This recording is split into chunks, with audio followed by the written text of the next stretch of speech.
Whatever the occasion, effortless elegance is right this way. Because Hilton brings you new ways to stay courtesy of the Nomad London. And it doesn't stop at award-winning dining in a space draped in velvet and illuminated by vintage chandeliers. No, this day goes beyond with unparalleled personalized service and attentive hospitality. Oh, and did we mention the Nomad London can be booked using your Hilton Honors points at Hilton.com? Hilton, for the stay. This episode is brought to you by Indeed. When your computer breaks, you don't wait for it to magically start working again. You fix the problem. So why wait to hire the people your company desperately needs? Use Indeed's sponsored jobs to hire top talent fast. And even better, you only pay for results. There's no need to wait. Speed up your hiring with a $75 sponsored job credit at Indeed.com/podcast. Terms and conditions apply.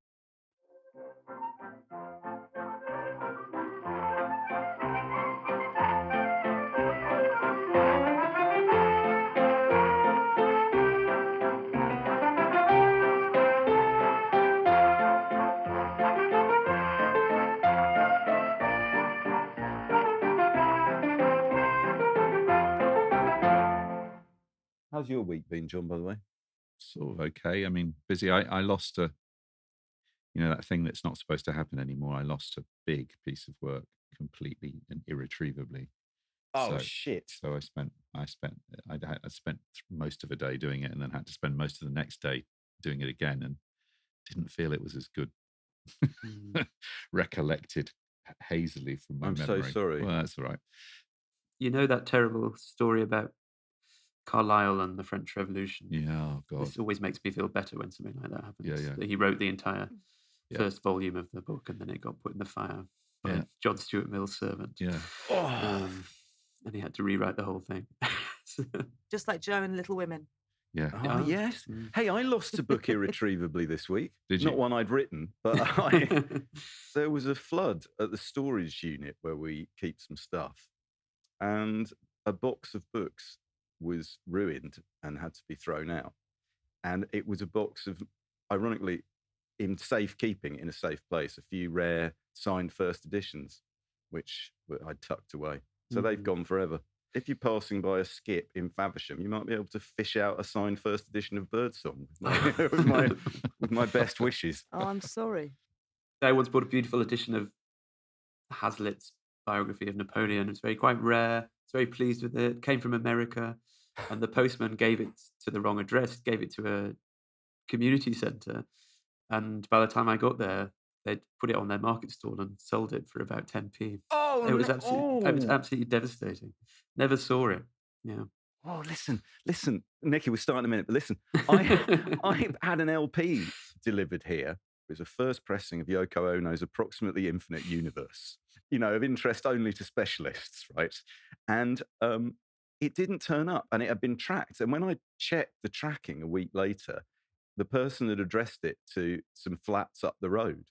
So I went to knock on the flats and there's no sign of it. And I was walking past one of the bins and I idly opened the bin. And in the bin was the packaging for the LP, but no LP. So some fucker up there is currently enjoying a copy of Yoko Ono's Approximately Infinite Universe.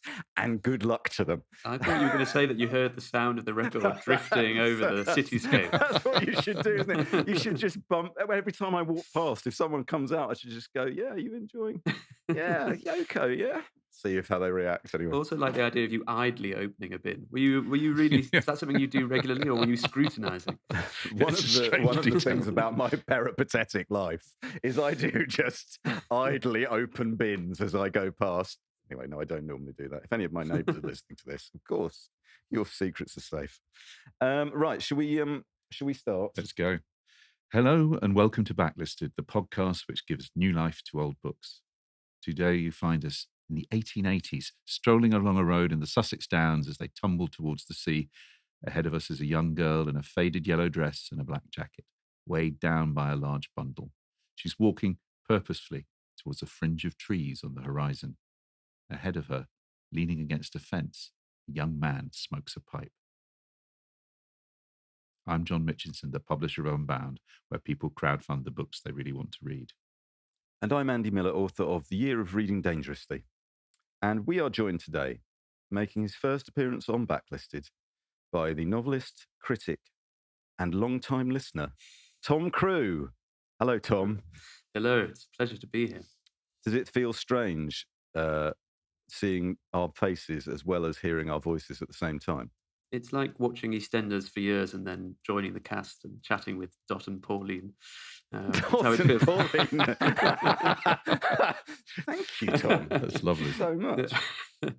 And yes, that is the visuals that helped me arrive at that. Good. Yeah. Well, it's my house coat that does it, really. The cigarette drooping out my mouth. Anyway, Tom is a contributing editor at the London Review of Books, to which he has contributed nearly 40 essays on politics, history, art, and fiction.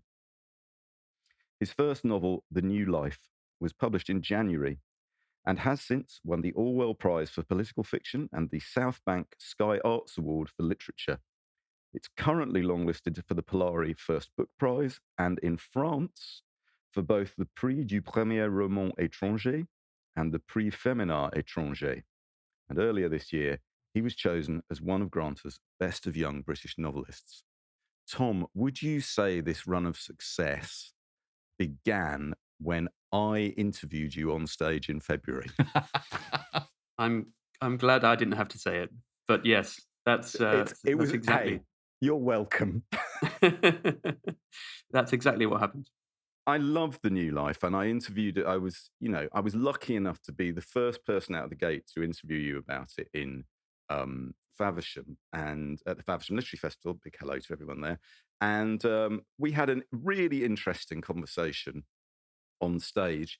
And I'm not asking you to say, well, it's never been as good since. But how? I'm not asking that. But It's never been as good since. Oh, it's never been as good that's since. so nice of you to say. But you hadn't really done much of that before, had you? And I can remember us having a conversation where you were saying, I don't know what this is going to be like. You must be a road warrior by now. I am. And that was my first festival appearance, but also my first ever literary festival. And so it was a special occasion. But since I've done many, and I'm doing one tomorrow. I'm at the Hastings Book Festival tomorrow. So I am becoming a sort of seasoned pro, I hope. Though every time is different. It does depend on the quality of the chair, I must say, Andy. Oh, God. The interlocutor. Yeah. And we met at a Hay Festival, Tom. We did. In rather more kind of relaxed circumstances. I've met John twice, and both times it was in a bar. Yeah. So well, I don't know what that says. That's unusual. About either of us, but that's how it's happened. I was down at Hastings a year ago, actually, where I was talking about the work of Jean Rhys.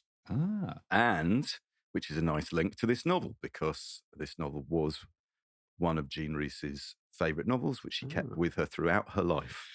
Well, we should say the book that Tom has chosen for us to discuss is Esther Waters, the 8th novel by the Irish novelist George Moore, first published by the radical publisher Walter Scott Limited in 1894. Moore's novel tells the story of the eponymous heroine, a young working-class woman brought up with strong religious beliefs who falls pregnant to a footman and is promptly abandoned. But unlike the usual trajectory of the fallen woman genre, Esther survives her descent into poverty and social ostracism and defiantly raises her child as a single mother. Moore had spent most of his 20s in Paris and became friendly with many artists and writers, including Degas, Renoir, Turgenev, and most importantly, Émile Zola, whose gritty novels of French urban life inspired Moore to turn to fiction. Generally considered his finest work, Esther Waters generated a great deal of controversy upon publication. Moore's refusal to condemn Esther, his pioneering presentation of her complex thoughts and feelings, and his detailed portrait of the full social sweep of 1819's London life was too much for the literary establishment. The book was banned by W.H. Smith. But it found a huge popular readership and won the admiration of many writers, both at the time and in the years since. These include James Joyce, Catherine Mansfield, George Orwell, and Jean Rhys, who we just mentioned. Esther Waters is now also considered to be one of the great London novels. As Joyce wryly observed, it is strange that it should have been left to an Irishman to write the best novel of modern English life. Well, we'll talk a little bit about how we found reading this novel at this point in literary history, but we must ask Tom first. Esther Waters and George Moore. Would I be right in thinking that Esther Waters was the first of George Moore's novels that you had read, or are you going to surprise me and say you had read some other work by George Moore first? No, I'm afraid I'm going to be very predictable. Esther Waters was the first, and it wasn't even so long ago that I read it.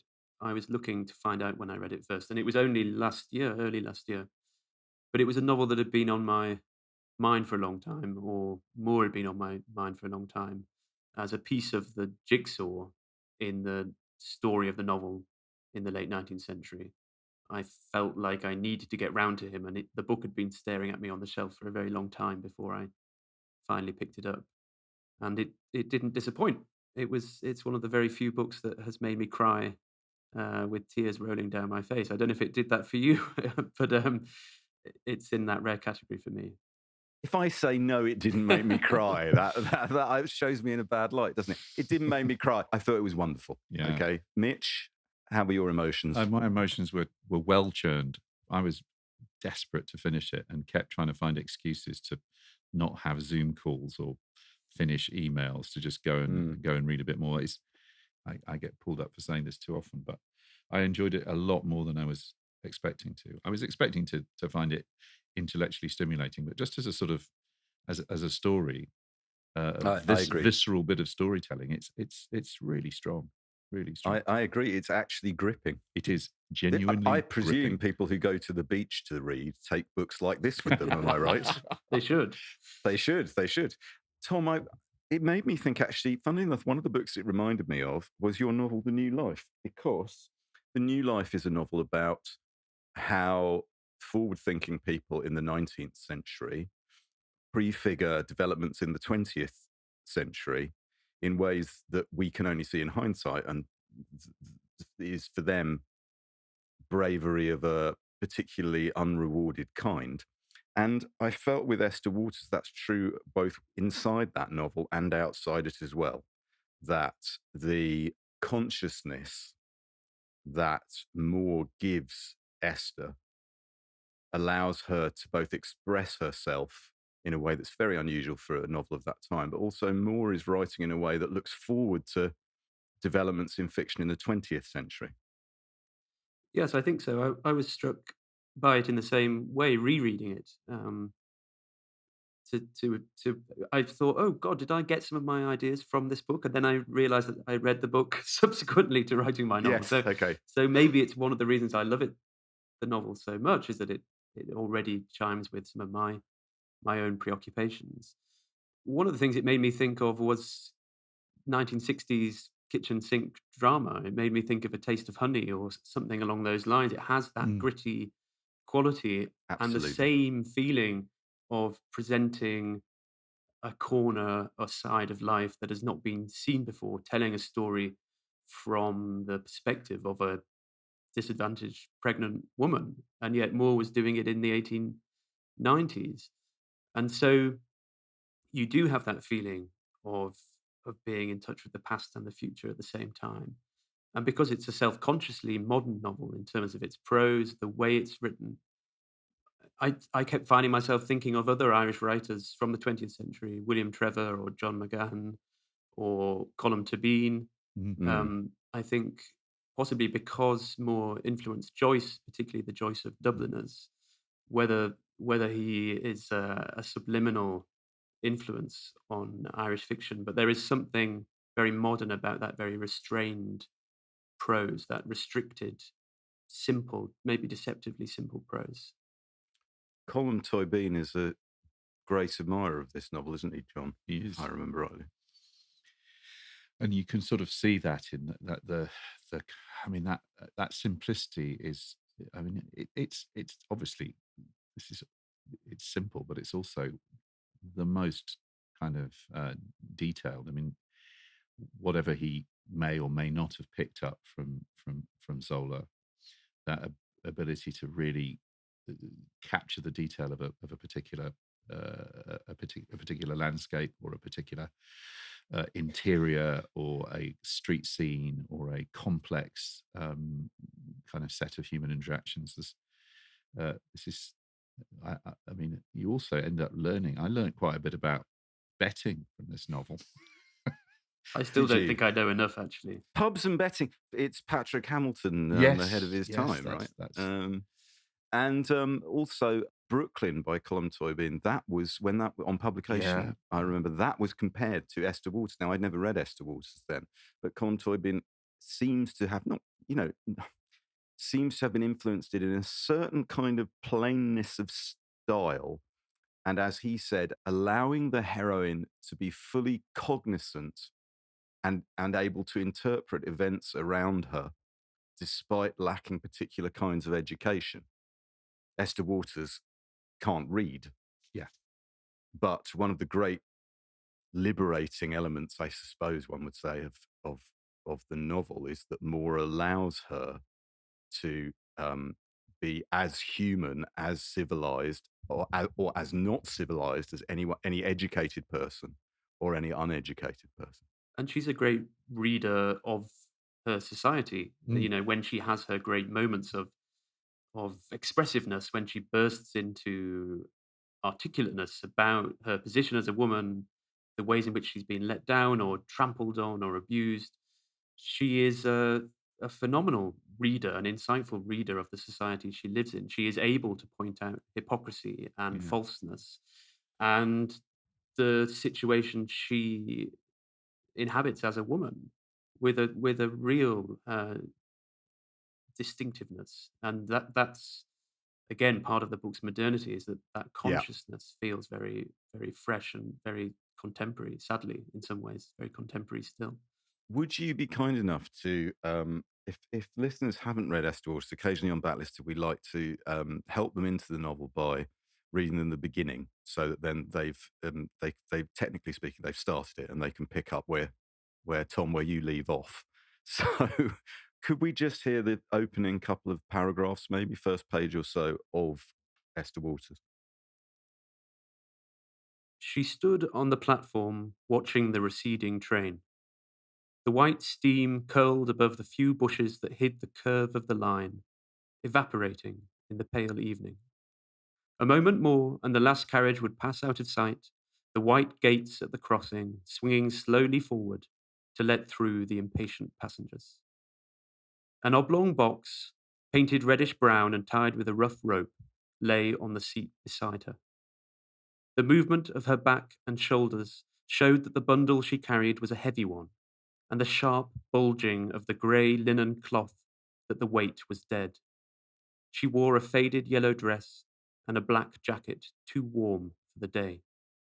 A girl of 20, firmly built, with short, strong arms and a plump neck that carried a well-turned head with dignity. Her well-formed nostrils redeemed her somewhat thick, fleshy nose, and it was a pleasure to see her grave, almost sullen face light up with sunny humour, for when she laughed, a line of almond-shaped teeth showed between red lips. She was laughing now, the porter having asked her if she were afraid to leave her bundle with her box. Both, he said, would go up together in the donkey cart.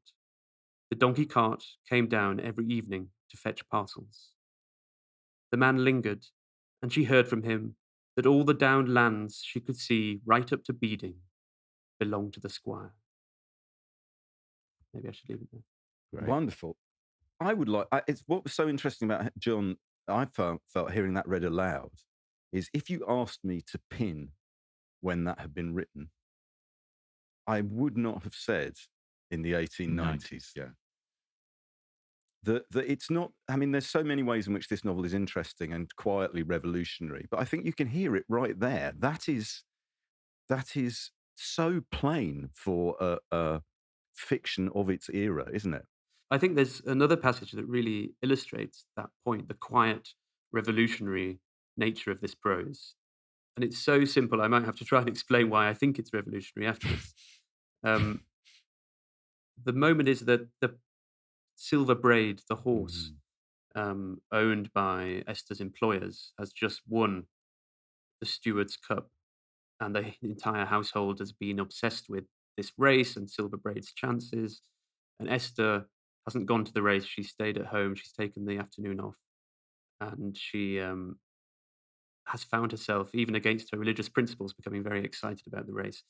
And so she decides to walk along the sea road to meet the carriage coming back with people from the house. She walked on and on until the sound of the horn came through the crimson evening, and she saw the leaders trotting in a cloud of dust. Ginger was driving, and he shouted to her, "He won." The gaffer waved the horn and shouted, "He won." Peggy waved her broken parasol and shouted, "He won." Esther looked at William. He leaned over the back seat and shouted, "He won." And there's something about that repetition which is actually very unusual. You wouldn't see that in James or Dickens or Eliot. It's a deliberate, almost crudity. That repetition, the bluntness, feels stylistically exciting, even though it's such a restrained effect. It's an example of when repetition can be quite radical in the way it disturbs the prose. And of course, with each he won, we wait for Esther to see William, who she's falling in love with, and he gets to say that final "he won." And it's almost as though we follow her gaze as it goes from person to person before it falls on that last image of William, the person she really cares about. And that's an example, I think, of that quiet prose doing quite a lot of work. Yeah, he's very, very good at that. As you say, you're reading it and you do have this strange sensation that although the mise en scène is definitely 19th century and 1890s, that the sensibility, particularly throughout Esther's kind of refusal to follow the usual kind of pattern, the Tess pattern of a fallen innocent, is really extraordinary. Well, in fact, Tom, the passage you've just read is tremendously reminiscent to me of the similar passage in Tess of the D'Urbervilles, where they're riding on a cart and they're talking to one another. And Moore was a famous and outspoken critic of Thomas Hardy's, and he loathed Tess of the D'Urbervilles, as indeed do I, perhaps more than any man since George Moore. And listening to you read that section, I was thinking, yes, okay, well, that's because the way Hardy does this scene is progressive rock, and the way George Moore does it is post-punk.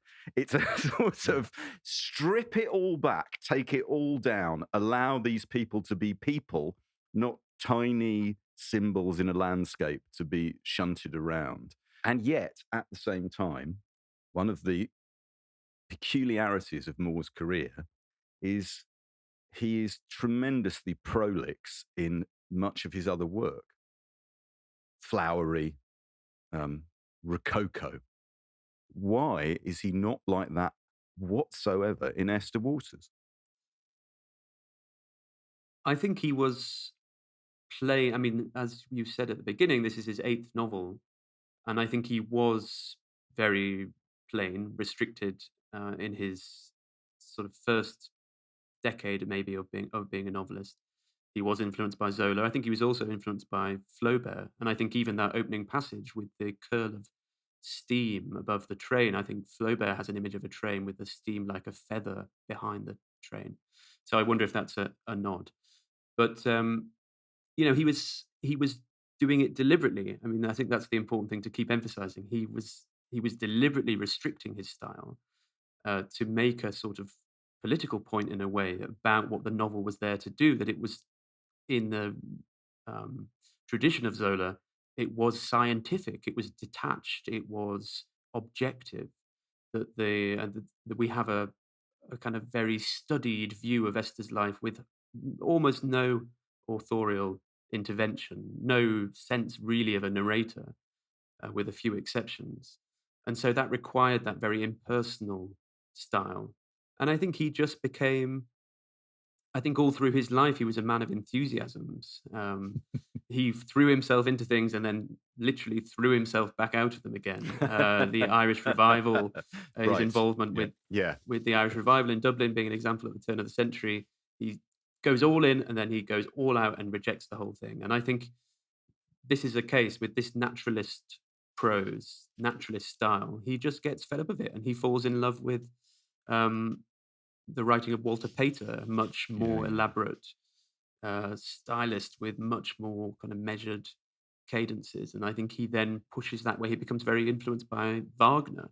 And Wagner is an underrated influence on the novel in all sorts of ways. But I think Wagner gives him an image of a more rococo, overblown, swelling prose.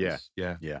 Books that it reminded me of, very Kate Chopin's The Awakening, the sense of a sort of a rebellious woman who basically just wants life on her own terms.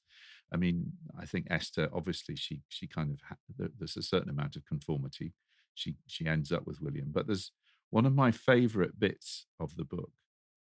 I think this is a really, really kind of important passage, is where she's thinking about the options that she has in her life, and she stops outside. Mrs. Rice is the nice novelist who she cleans for, is as a servant for, and who saves her from the probably the worst, the lowest moment of the narrative.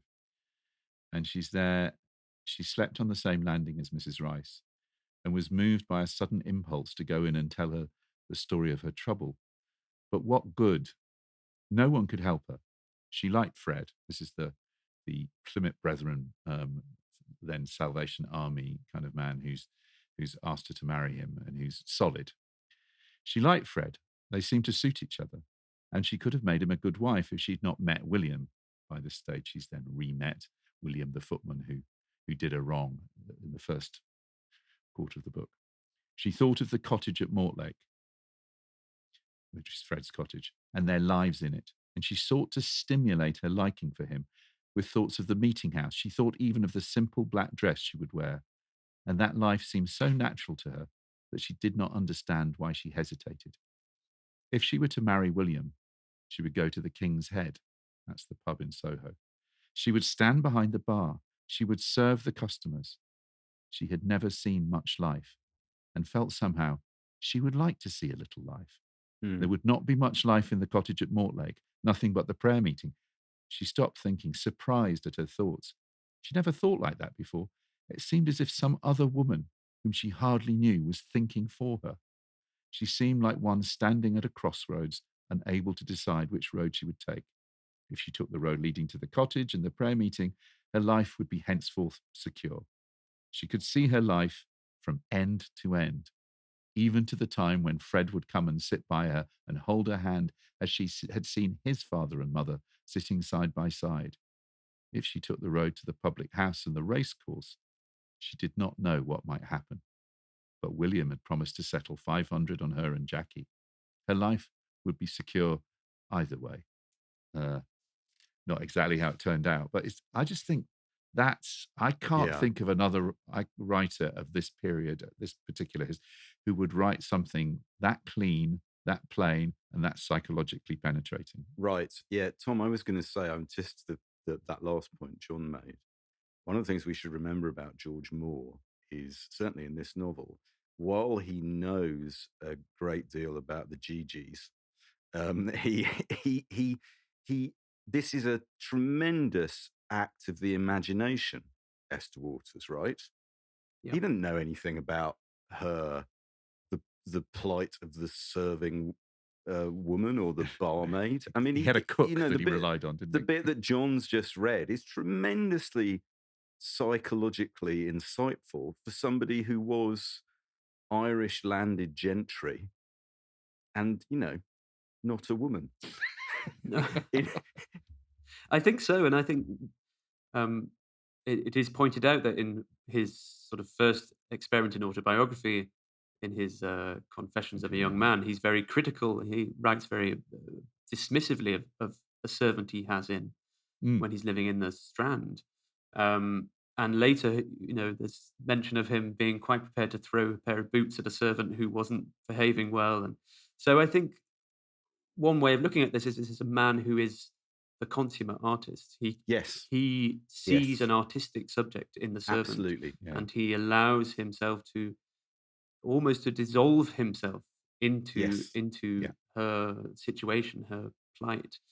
And it doesn't mean that he was a perfect guy, but he also was. On the other hand, if we want to give him some credit, he was a radical figure. He was involved with almost every radical artistic thing you can think of. He was interested in new ways of painting. He was a patron and Yes. a Yeah, yeah. promoter of Yes, the yes. Impressionists. He Yeah. was very involved in the new theatre. He was involved in setting up some of the early productions of Ibsen.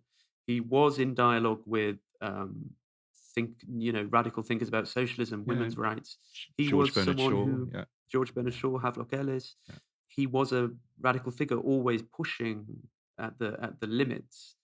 And so I think, in that sense, we can give him some more credit and say that he was socially conscious. Yeah. And he was wanting to push the limits of the novel further out and show that the novel shouldn't just be about middle class people. It should be about that.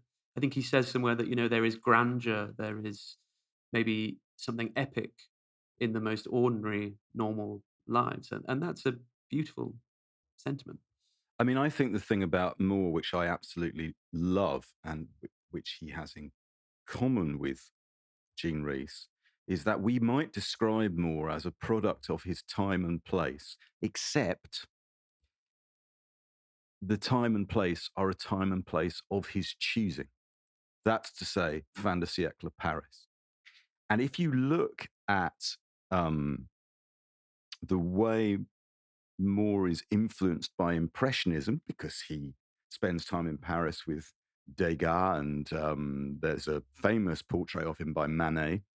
And you also think about other writers who were influenced by painting. I think the fascinating thing about Esther Waters is actually it didn't make me think of Zola. I mean, there is an influence of Zola, but there's no will to reform anything in Esther Waters. In the Zola is a newspaper man. Yeah, he's a journalist. And a marketeer. Yeah. And he knows how to create a sensation and push out a hot topic. That, it seems to me, is not what Moore is doing. Moore is much more interested about mapping the consciousness of figures who have been up until that point largely ignored by literature. And in that respect, he's much closer to the Goncourt brothers and their much neglected fiction, especially their novel Germanie Lacouture, if listeners have read that. This novel strongly reminded me of Germanie Lacouture because they have that similar, what we want to do is paint a truthful portrait via impressions, in fact, of what we see to be true, while not proposing a solution necessarily. And I think, Tom, one of the remarkable things about this novel is how there is so little Dickensian authorial intervention, right? Yes, and I think that's maybe why betting, the role of betting and the races is so important, because what it introduces is a theme of luck and hope. And what we see in Esther's life is also a story of luck and hope. And in a way, the horse racing sort of dramatizes life, that life in Moore's conception is simply the facts on the ground, whether you have a bit of luck or whether you don't, and you just have to make it through. And you either do that with hope, the bet, or you do it with resignation, which I think is what the religion is there for as an element. You surrender to religion, and religion sort of beautifies your circumstances or gives them meaning. Or like Esther, I think Moore allows Esther to find a middle ground. She doesn't support the betting. She sees the damage that betting and gambling can do, but she also in the end doesn't follow all of her religious instincts. She doesn't fall in with Fred, the Plymouth Brethren man and the Salvation Army man.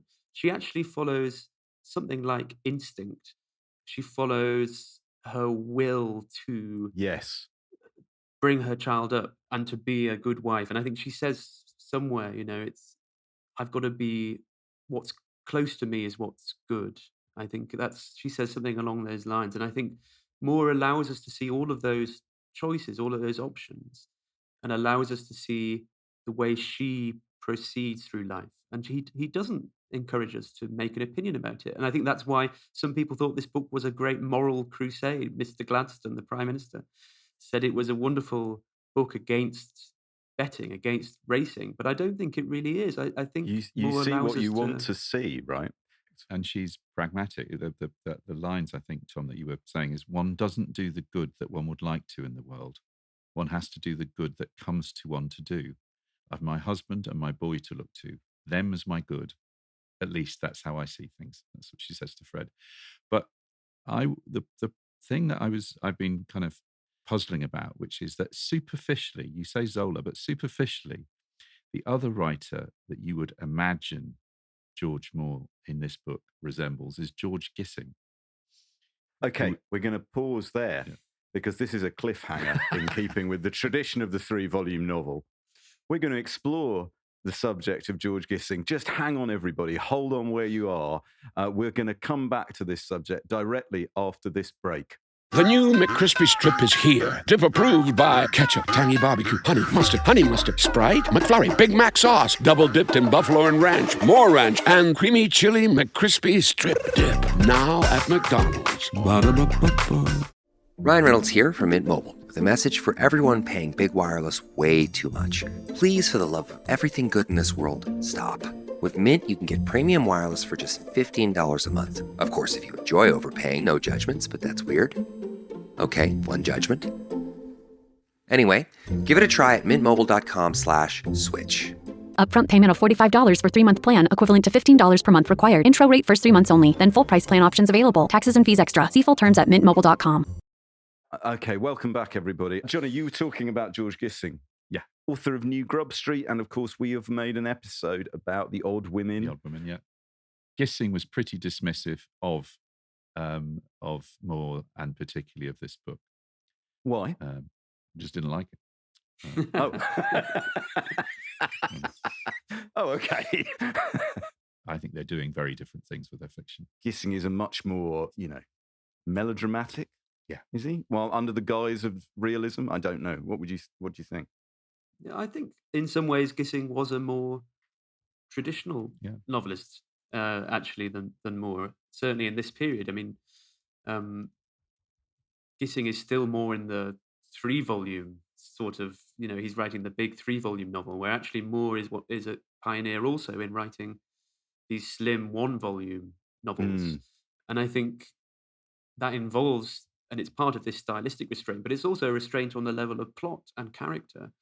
And Esther Waters is a very slim novel in more than one way, because it's really about one woman proceeding down a narrow line, a narrow track of events. And we don't have many recurring characters. We don't have a stable setting for her.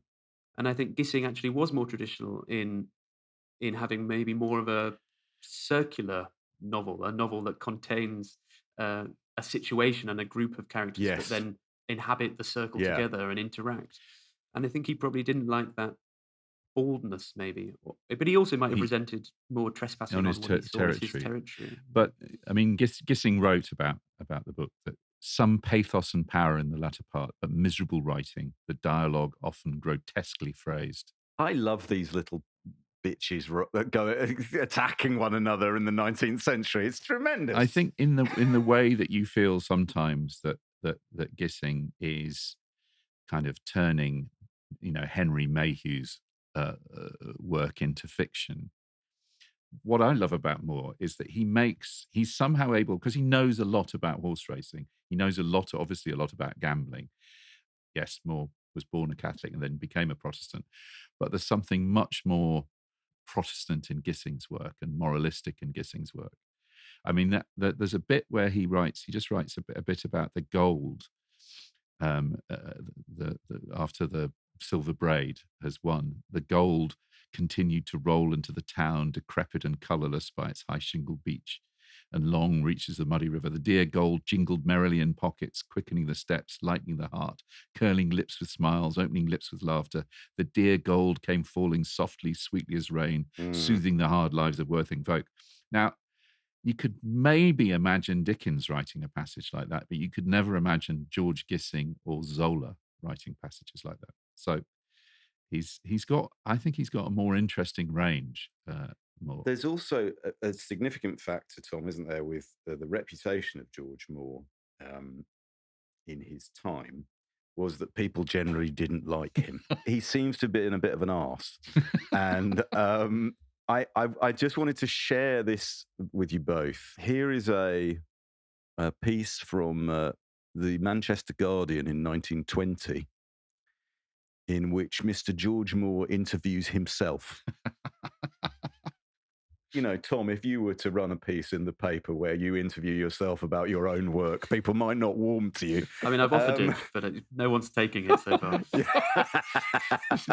Okay, so I'll just read you a couple of paras of this, and I think you'll see. Starts like this. A maid in black and white moved silently to announce me. Off the entrance hall, a door opened into a chastely furnished living room. Mr. Moore, a figure in cool colours, stood against the background of a fire kept neat behind polished brass fender, his white hair and fresh-coloured face in harmonious contrast against a bronze figure and two magenta gold-filleted vases on the mantel. His yellow moustaches, which droop a little, and the bright lights in his pale blue eyes are younger than the man. Otherwise, he looks beyond middle age, though apparently taking his years with self-satisfaction. From the point of view of work, on my part, this was an interview deluxe. Right? He's playing the part to the hilt there. And he did not endear himself to his contemporaries, such as Gissing or whoever, or posterity for that matter. You know, Tom, when you read, I know we've all been reading about Moore and about Esther Waters, this comes up again and again. There seems to be a constant question of people going, how did this dick write this wonderful novel? Yeah. We have to bear in mind that Moore was an autobiographer. In a way, an auto-fictioner. He did produce these quite, again, in so many ways he's a pioneer. He produced these sort of fictionalized autobiographies, or autobiographies that use the techniques of fiction, so more like autofiction. About his life, he produced this Confessions of a Young Man in 1888. He wrote a book called Memoirs of My Dead Life in 1906. He wrote a trilogy of books about his time back in Ireland. And in all of them, he was incredibly candid about himself and about others. So he was rude about people, he dismissed them, he expressed negative opinions about their work or their personalities, but he was also brutal about himself. He didn't resist showing himself in a bad light, or in some cases, maybe playing up to a negative image of himself. Yeah. This is exactly, can I just, interject, which is exactly what the Goncourt brothers did for what it's worth.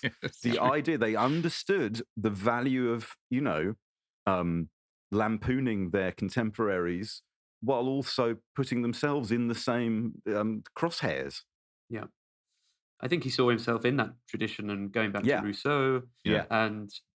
But neither of those things are a recipe for success, I think. Being rude about other people and making yourself look like an idiot is probably going to end up pissing people off and making people think you're an idiot. So it's a high risk strategy. And he was something of a figure of fun. Do you know the story about his neighbours in Dublin?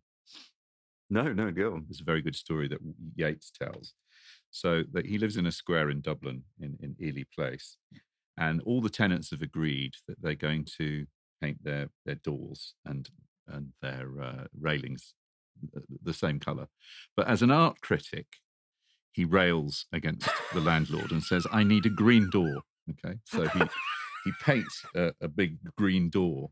So his next door neighbours, who I think are called the Miss Beams, the indignant young women bought a copy of Esther Waters, tore it up, put the fragments into a large envelope, wrote thereon, "Too filthy to keep in the house," and dropped it into his letterbox.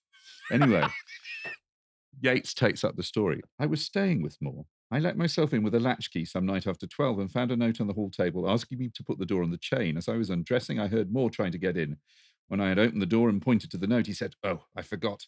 Every night I go out at 11, at 12, at 1, and rattle my stick on the railings to make the Miss Beam's dogs bark.'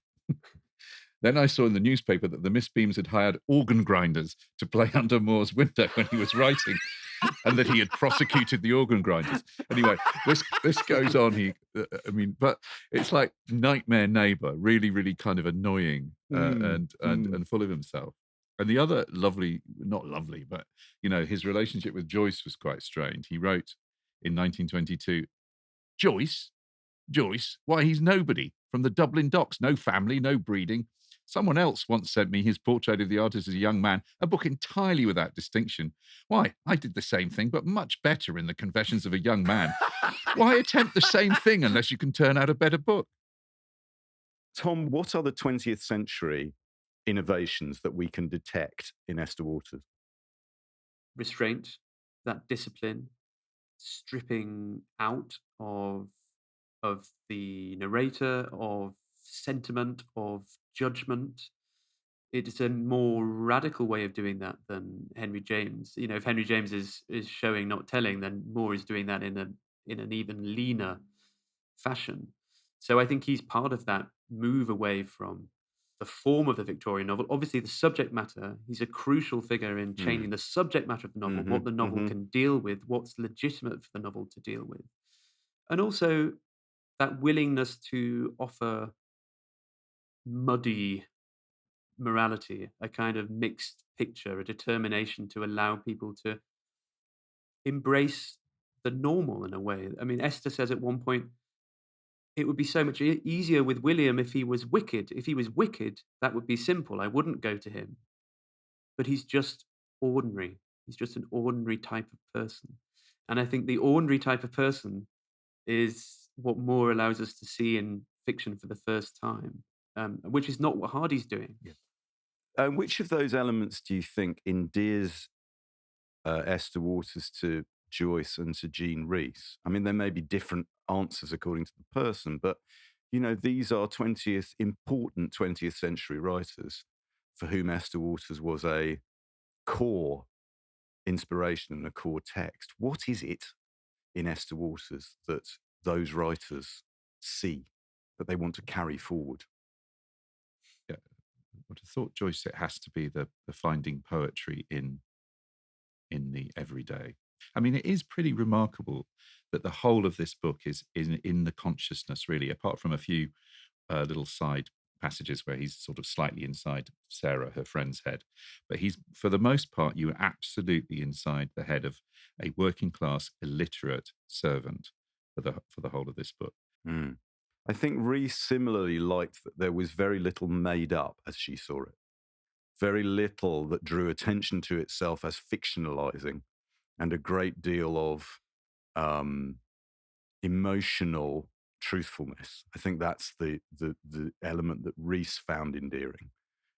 She said that lovely thing. She said, "It's beautifully done and doesn't date a bit. I suppose reading about someone strong, quiet, and simple helps me." And I thought, what a beautiful thing to say about another book. There's a lot in that sentence. And I think the very powerful ending of the book, which is powerful because, it's very quiet, isn't it? They end silently walking up to the house. That's like the ending of a very modern novel. Mm. There is something Chekhovian, but also maybe Joycean about Moore's selectiveness. He knows when to stop a chapter in a kind of muted way. He knows how to move the action on quickly. He doesn't elaborate. He doesn't get lost in detail. You can see Dubliners in the way he chooses to close these stories, and indeed close the book in a quiet, muted way. And also, I think Jean Rhys, I didn't know this thing about Jean Rhys, but that's interesting because, of course, Jean Rhys writes her prequel to Jane Eyre, And I actually think Esther Waters has something of the Jane Eyre about it. I was reading Esther thinking, where else have I come across a stubborn, difficult, sort of plain woman battling against life? I thought that's Jane Eyre. And then I thought, well, Jane Eyre also has this 3-part structure of starting with Mr. Rochester, moving away, meeting an evangelical Christian do-gooder who wants to marry her, St. John Rivers. Yes. And Esther has that experience with Fred. And then Esther, like Jane, ends up back where she started with Mr. Rochester. Esther ends up back with William and back with Mrs. Barfield. So I think it's fascinating if there is a Bronte thing running through George Moore onto Jean Rhys. Esther Waters has been adapted for film and television several times. Most notably in the 1940s, there's a film starring Dirk Bogarde, who you're going to hear now in the Rochester role of William.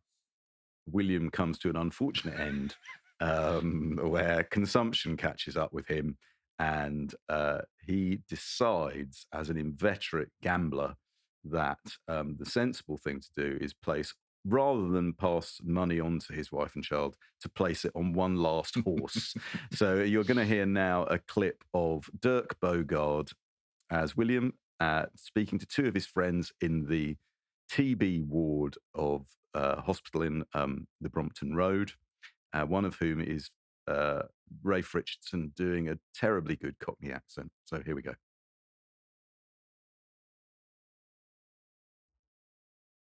How are you feeling, Will? Fine, fine. Now, what about the Derby? French horse aside, there are only 2 in it. Aye, Paradox and Melton. Paradox has it on form. And Archer chose Melton. That's the problem in a nutshell, Will. But Archer didn't choose Melton. He was retained by the stable. They claimed him. Well, what's the difference? Now, look here, you 2. I've had nothing else to do here but think. I've thought this race out. Now, Archer could ride Paradox if they let him. But they'd put Webb up instead, see. Now, Webb's the best of the lot, bar Archer. I mean, well, even Archer can't beat the form book. You always said he could, Will. I'm serious, John. Dead serious. Paradox is at 6s. The other horses at 2s. Why? Well, hero worship. All the big money's following Archer. But you've got to consider form, isn't that right, Walter? I mean, sentiment about jockey's one thing, but there's too much at stake in this for me. I've got to get 6s for my 100, or I don't get to Egypt. And if I'm in this country by next winter, well... Will 600 get you to Egypt, Will? Yeah. With a bit left over for Esther and the kid. That's how it is, see? It's lucky I'm lucky. It's great. You know what? It's really good, that film. It's good. It's really good. And it doesn't, it doesn't totally reproduce the texture of the novel, but it's true to a lot of the elements of it. One thing I would like to talk about, Tom, is Moore revisited his work over and over again in his lifetime. Several of the novels go through 3 or 4 editions with revisions every time. And particularly Esther Waters is first published in serial form. Then it's expanded for its first publication in 1894. Then he revises it in 1899, and again in 1917, and again in 1920, and again in 1931. And we realized when we were all talking about the novel at the start, we've all got different editions of this novel. We're talking about 3 or 4 different books. There are thousands of differences between the editions. Now, why does he do that? Well, it's a very interesting impulse that some novelists have indulged over the years. I guess famously Henry James, though I know John Updike was correcting the Rabbit books shortly before he died. Was he? Yes, I didn't know that. Apparently his wife said to him, "You can't do that. They're important texts. You can't change them." And he said, "Well, if I'm not going to change them, who will? This is the last chance. It's the last chance for them to get better." And I think maybe Moore had a similar impulse on a basic level. He had an ideal of art. He was a he was one of those people who saw himself as having given up his life to art. He once was in dialogue with a relative, a cousin, I think, or a niece who had become a nun, and he said, "You've given up your life to God, and I've given up my life to art," and they both involve sacrifices. So I think he had a conception of himself and a kind of perfectionism. I think the idealism and perfectionism often go together, and I think he wanted to create the perfect object, the perfect Esther, and he couldn't let that go. And I think it's probably another thing that harmed his reputation, because you start flooding the market with different versions of books and books with different titles. I think it becomes harder to pin someone down. I accidentally, I borrowed a copy of the Oxford Classics paperback edition of this novel from the library, and I read the first half before I picked up a copy from a shop. And they're different editions, and with the result that the first half of this novel I read in the 1931 version, the final version, and the second half I read accidentally in the 1896 or 99 version. And I didn't know this. I was going to tell you both this story that I suddenly, because I was reading them the wrong way round, when I started reading Esther Waters, I was thinking, goodness me, this is an austere and realistic and naturalist text. And as I got into the second half, I was thinking, that is strange. It's suddenly become more romantic, and it's developed these strange flourishes. What a peculiar thing for him to do. Of course, I got it the wrong way round. One of the things that he does in the revisions is remove any hint of the Rococo. Right? Even though as a writer, as his career goes on, he becomes more Rococo in style. And I would like to suggest that one of the reasons he does that, okay, artistically, yes, Tom, I think that makes sense. But we know that he was a celebrity literary personality with an eye on how he would be judged posthumously, with an eye on his reputation.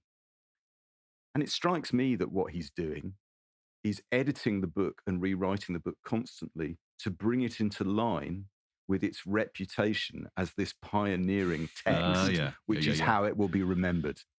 And let's be quite clear, that's not me being cynical. That is just a realistic, I would say, appraisal of how he seems to work as a writer. You know, he had a clear sense of why people continued to read his work. I mean, he wrote 50 books, but it was only one book that's come down to us, really. And that book is Esther Waters. And he knew it. It was a big hit as well. 24,000 copies in its first year. It was endorsed by Gladstone and banned by the W.H. Smith Circulating Library. And then, as now, that's all you need. Tom, I was going to say, Tom, has the New Life been banned by W.H. Smith's? Sadly not. Not openly, sadly, no. Yeah. But they never banned him again. So the circulating libraries had been banning him all the way through the 1880s, and he had written a sort of scorching pamphlet attacking Mr. Moody, who was the biggest circulating library man in the country, and he'd been battling against this for 15 years at that point. And Esther Waters was the last book of his to be banned because it had such a big sale in 1894 that they couldn't do it again. And so that's a victory. It's a victory for George, and another victory for Esther. W.H. Smith, the line Mr. Foe of W.H. Smith said, "For certain pre-Raphaelite nastiness that Mr. Moore cannot keep out of his writings." Pre-Raphaelite nastiness. It's not a phrase you hear very often these days. Yeah. I'm afraid that's where we're going to have to leave Esther and Mrs. Barfield and her son Jackie walking in silence towards the house. Huge thanks to Tom for giving us the chance to explore this rich, rewarding and surprisingly contemporary novel, and to Nikki Birch for making us sound and feel like we're all in the same room. If you would like show notes with clips, links and suggestions for further reading for this show, and the, good Lord, 195 that we've already recorded, Imagine if we recorded 195 and, like Salinger, never put them out. That would be quite a thing, wouldn't it?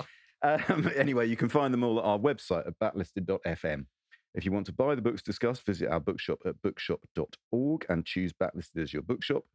And you can contact us on Twitter, Facebook, Instagram, and by the time this goes out, possibly Blue Sky as well, but I haven't quite got around to it yet. Excellent. So, if you want to hear Backlisted early and ad-free, you can subscribe to our Patreon, www.patreon.com/backlisted.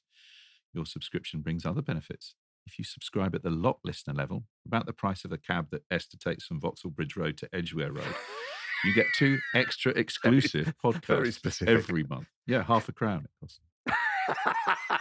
We call it Lot Listed because it began in the Wenlock Tavern in London just before lockdown. You'll remember that. And it features the 3 of us talking and recommending books, films, and music we've enjoyed in the previous fortnight. For those of you who enjoyed our What Have You Been Reading slot, that's where you find it now. Plus, Lot listeners get their names read out, accompanied by lashings of thanks and gratitude like this. Christina Gross, thank you. Rebecca Dixon, thank you. Laura Davis, thank you. Jez Paxman, thank you. it can't be, can it? It can't be that one. No, we don't think it is. Jez Paxman, thank you anyway. And Linda Longmore, thank you. James Many, thank you. Matt, thank you. I don't think you're our former producer, but if you are, it's very kind of you. And if you aren't, it's even kinder. All the Matts out there going out to all. Will Leatham, thank you. Catherine Ambler, thank you. And Nick Kish, thank you very much. Tom, thank you so much. Is there anything you wish to add about George Moore or his novel Esther Waters or the state of 19th century fiction that we haven't covered before we leave? No, only that I think reading Moore is it's a very famous book. It's been around for a long time, but I still think it's underread. And I think it's one of those books that actually allows people to see a different side of the Victorian period or a different side of the Victorian novel. I still think we have such a limited view of what the Victorians were up to and what Victorian life looked like because we see it just through a very thin slice of literature. And Moore is one of those people that opens up a world for us and allows us to see something that's a lot more like our own world, a lot less structured and filtered by particular tropes. So I think he was a candid man, and he offers a candid picture. I think, and that's valuable. Well, everybody, Tom Crewe's and George Moore's novels are available to borrow from circulating libraries or purchase from station bookstalls across the land. Now, I would have stood no chance with Mr. Moody, that's for sure. That's true. I've read your novel and can confirm that. Anyway, listen, thanks so much, Tom, and thanks very much, everybody, for listening. John, any last message? No, I think we covered most of it. I just love there's a marvelous bit where the Miss Rice, the elderly lady novelist, after she's been kind of put right by Esther, thinks to herself, it seemed to her pale and conventional, her novel that she's writing, pale and conventional compared to this rough page torn out of life. And I think that kind of that image of Esther Waters as a rough page torn out of life is perfect. It's an amazing novel and should be, I agree, better known. Well, we'll see you soon, everybody. Just to say, we've got some proper special episodes coming up in the next few weeks. We have a commemorative episode from a great friend of this podcast. We have our annual Halloween treat or trick episode coming up in a few weeks' time. And we're just a few away. Yeah. Stick with us, everyone, for episode 200 of Backlisted. And we have something very special planned for that. Or at least, if not planned, being planned. So prospected. Yeah, prospected. We won't just let it slide. Yeah. I can assure you of that. Anyway, thanks very much, everyone. Yeah, thank you. And we'll see you next time. Bye-bye. Bye.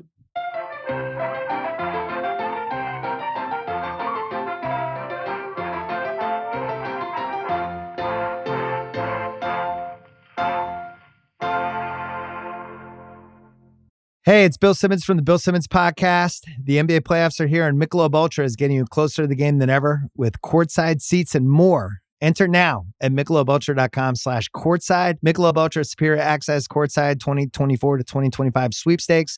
No purchase necessary. Open to U.S. residents 21 or older. Ends on July 1st, 2025. Multiple entry periods. Visit MichelobUltra.com/superior access/courtside for free entry deadlines, and official rules. Message and data rates may apply. Void where prohibited.